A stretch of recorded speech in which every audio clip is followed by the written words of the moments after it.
virtuous Vidwan who is attempting to present something. Sladhyayevasa, he is praiseworthy, whose Saraswati, whose Vani, whose way of presentation, whose words, the way one is presenting using the language, whose Saraswati, whose Vani, in what? In Bhutartha Kathani, because he is dealing with the past history. What has happened? He is not witness to it. So he is presenting what has happened before him, which he has not seen. It was not pratyaksha to him. So Bhutartha Kathane, in presenting the past, there has to be the Vani, has to be the presentation, has to be Raga, Dvesha, Bahishkrita. It has to be free from Raga and Dvesha, likes and dislikes. Then he says, the Vani also has to be Stheyasya Eva, like a judge in the court. So he is absolutely impartial. Stheyasya Vani. And this shows what was our approach towards research, towards presentation of our Shastras. I repeat again the verse, Shlaghya eva sagunavan, Raga dvesha bahishkrita, Bhutartha kathane yasya, Stheyasyeva saraswati. Now coming to this subjectivity and objectivity, I will not go to the nitty-gritties of what is subjectivity, what is objectivity, and most of the students and teachers and others who are present here are familiar with these terms. So I will deal with some of the important aspects, key aspects, core aspects. So I will deal a little bit with how it happened, what is the approach, so what is the source of this approach, both from the modern scientific research point of view and from our Shastric point of view. So this will be in a two-part kind of presentation. So now you see, when we're dealing with this topic, let's look at what has been, because Western science, Western approach is at the center of most of the research methodologies. Or when we talk about research, so it is what is predominant.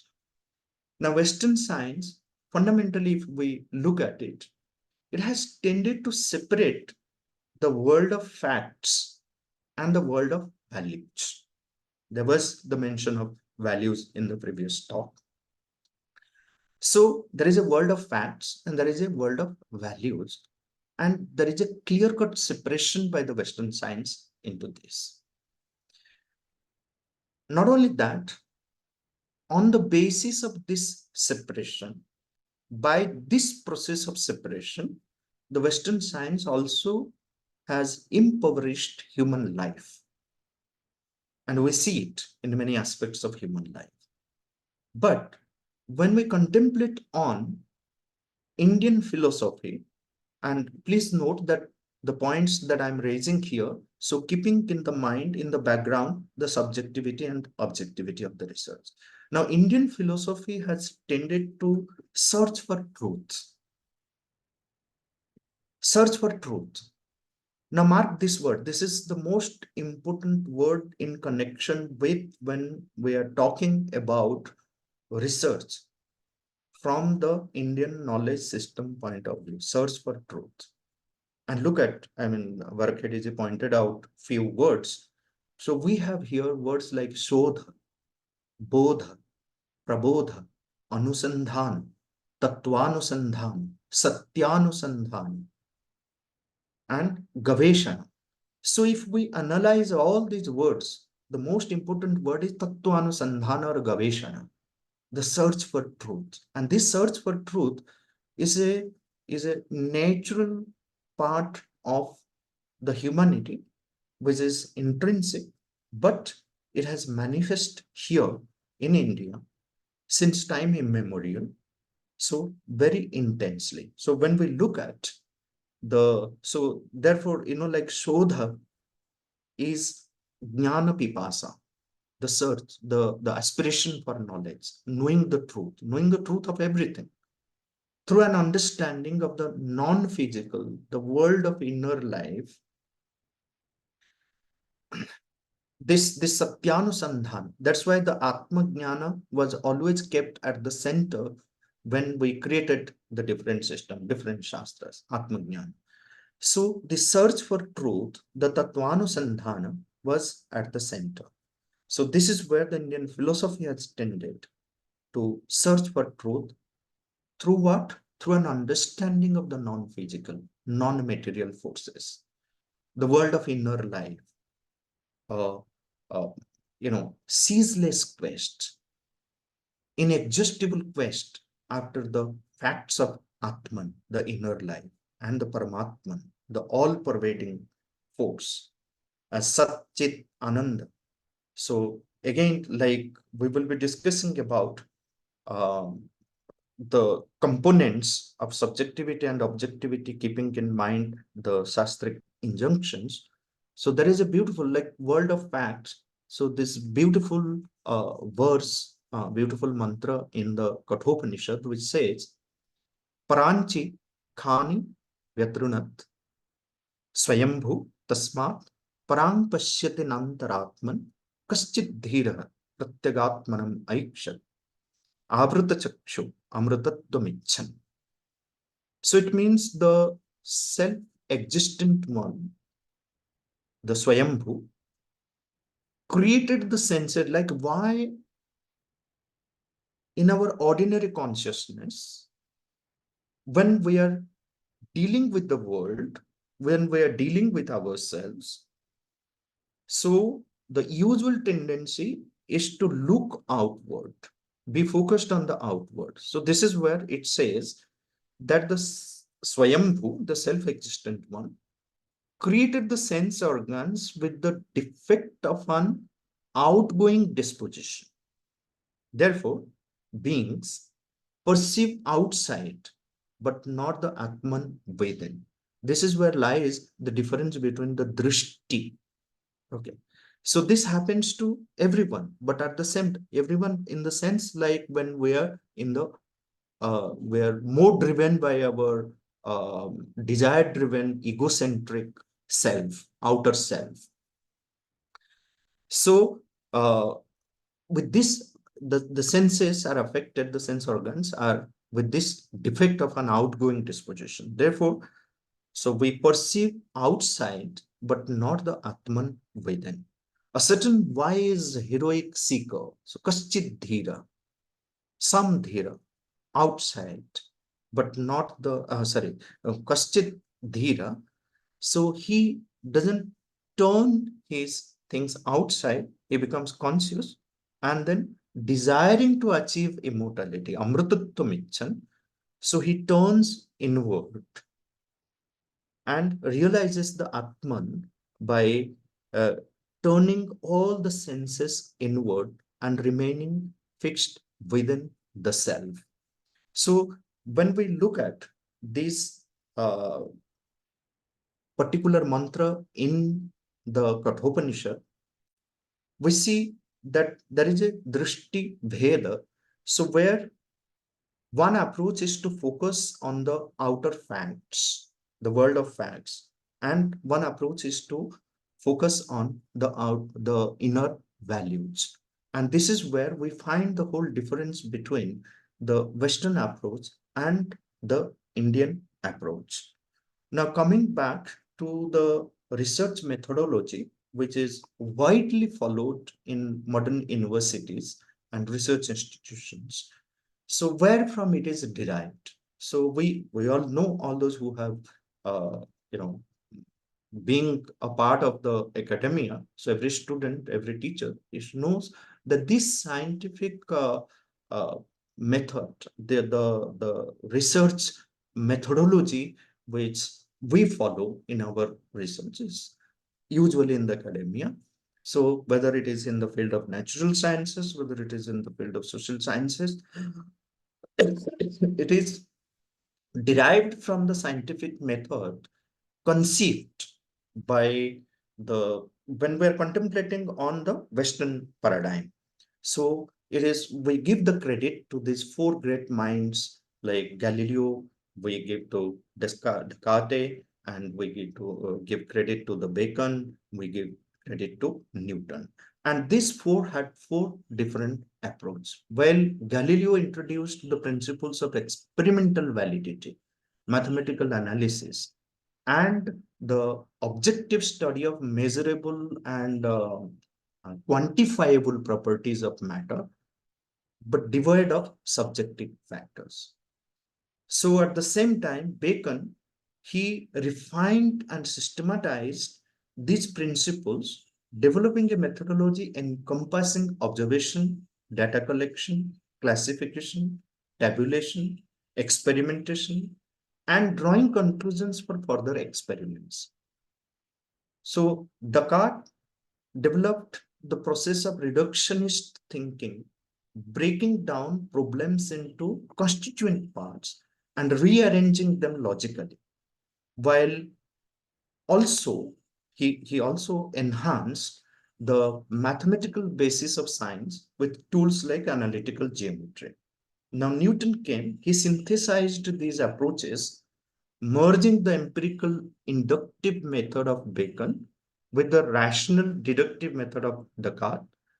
And Newton emphasized that reliable theories arise from a combination of systematic experimentation and deduction from first principles. Now, the traditional scientific methodology, therefore, is typically classified into the four stages. We see the first stage is observation, analysis, hypothesis, and validation.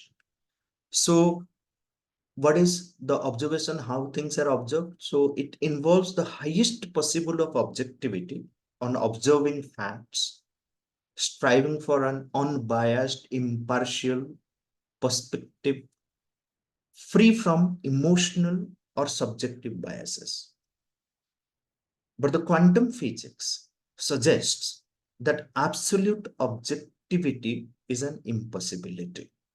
Absolute objectivity is an impossibility because the act of observation alters the observed. And psychologically, our egocentric minds, because ultimately it is the human consciousness which is dealing with the facts, dealing with the reality. So psychologically, our egocentric minds introduces a degree of subjective distortion in any observation. So therefore, an absolute objectivity is an impossibility. So that is the point. Now, at the stage of analysis, which involves the rational interpretation of data using inductive or deductive logic, mathematical or statistical analysis, the traditional scientific method prioritizes reason, which often excludes other faculties like intuition or imaginations, which come under the subjectivity. Now, coming to hypothesis, analysis. So after observation, the analysis leads to formation of a hypothesis, a clear formulation in thought and words of the concept or discovery arising from observation and analysis. And the last stage here is validation. The hypothesis is tested experimentally and in applied sciences like engineering or technology through application to problem solving or innovation.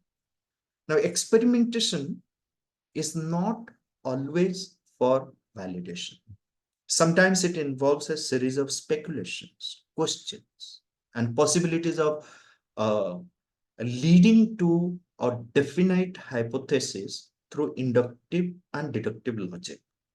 So deductive logic derives hypothesis from first principle of assumptions, while inductive logic formulates universal laws from empirical data. However, the actual process of scientific inquiry often deviates from this rigid methodology. It involves trial and error, emotional upheavals, patient persistence, Say, for example, like you observe the life history or the way of thinking, the way of working, the way of doing research of many great scientists. So this rigid methodology, the observation, analysis, validation, hypothesis, so it deviates in the actual process of scientific inquiry, it deviates from the rigid methodology.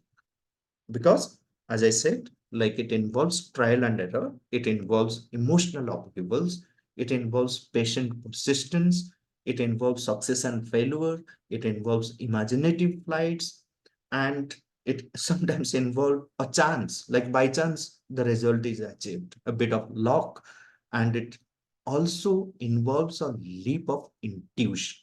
So please mark this word, and later I will be elaborating on this point, a leap of intuition. Almost every great scientific discovery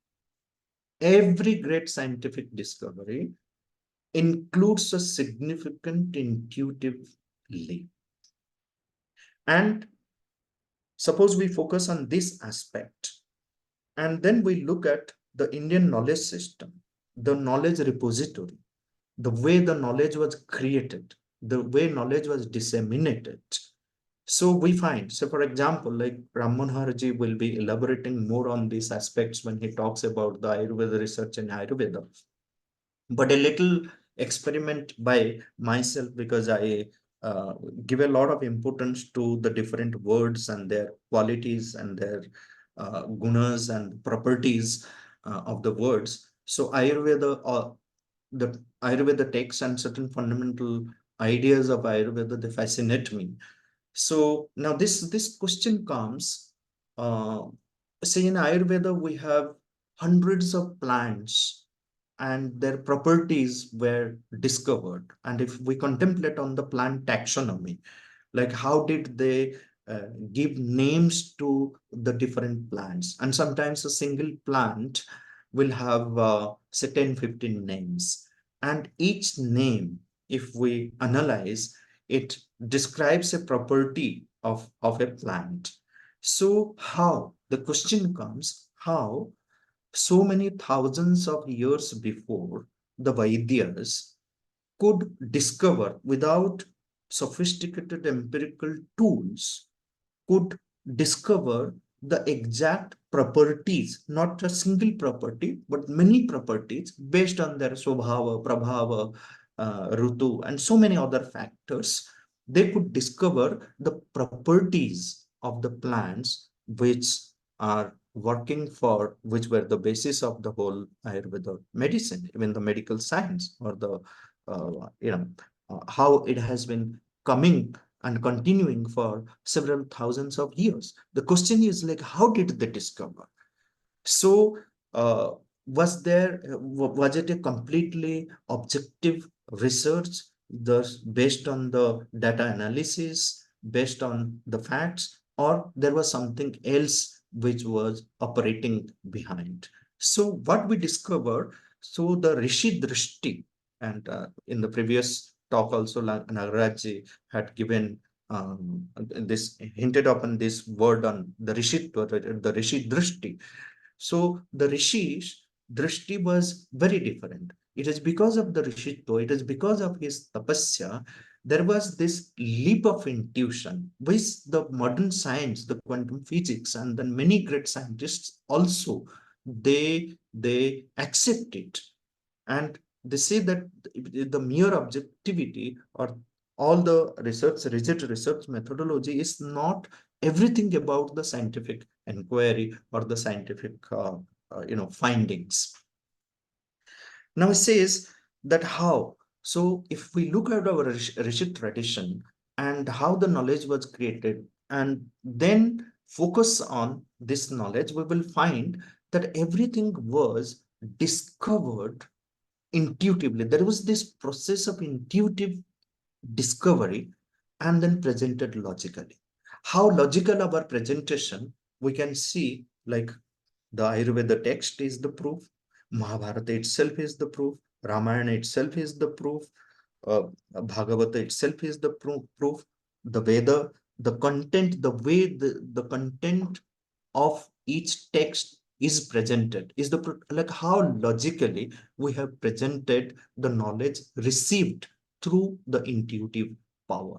And in India, so this intuition, there was this, if we contemplate on the Vedic and Upanishadic age, we find that it was an intuitive symbolic age. So where at the center was the intuitive knowledge, which we have lost, which doesn't find a central place in our present system of education or the present system of research. So how much importance was given to this intuitive discovery and then prove it by logic. Now look at all the Darshana Shastras, look at the Nyaya, look at Vaisheshika, look at Sankhya, Yoga.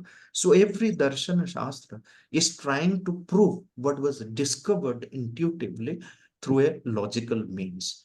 So many principles of research, like you have the different pramanas, which uh, were discussed in the previous session, like we had the Pratyaksha Pramana, Anumana, and the different philosophical schools developed different pramanas. So some say that Pratyaksha is the only pramana, but then there are other schools. So if Pratyaksha is the pramana, then it was not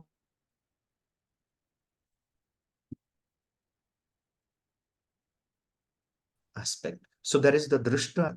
So there is drishta, like all material objects which we see, we perceive, but there are adrushta. So here comes again the subjectivity and objectivity when we are dealing with the material objects, the drishta object.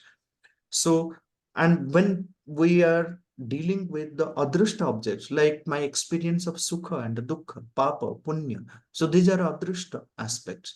So how do we utilize the only one tool to deal with this? So now you see the Charvakas, they accepted only pratyaksha. Whatever is pratyaksha, that alone is valid. Now Vaisheshika and Buddhist, they accepted. Mahodaya, sorry for intruding. If you could conclude in a few minutes. Yes, I'm concluding. After Yeah. this, I'm concluding. Yeah. So the Sukha, Dukkha, Papa, Punya, you see the Charvakas, they accepted only Pratyaksha. The Vaisheshikas and Buddhists accepted two Pratyaksha and Anumana. Sankhya accepted three, Pratyaksha, Anumana, and Agama or Shabda. Nayayikas added Upamana to it, made it four. Prabhakara, by accepting Arthapatti, made it five. Bhattas accepted Anupalabdhi or Abhava as a Pramana. Okay.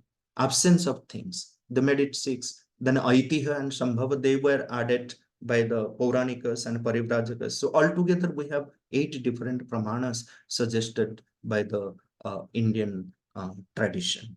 So now we see that whether we contemplate on our traditional texts, I gave you the example of Ayurveda. So how things are intuitively discovered and logically presented. And there is a scientist by name Henry Poincare.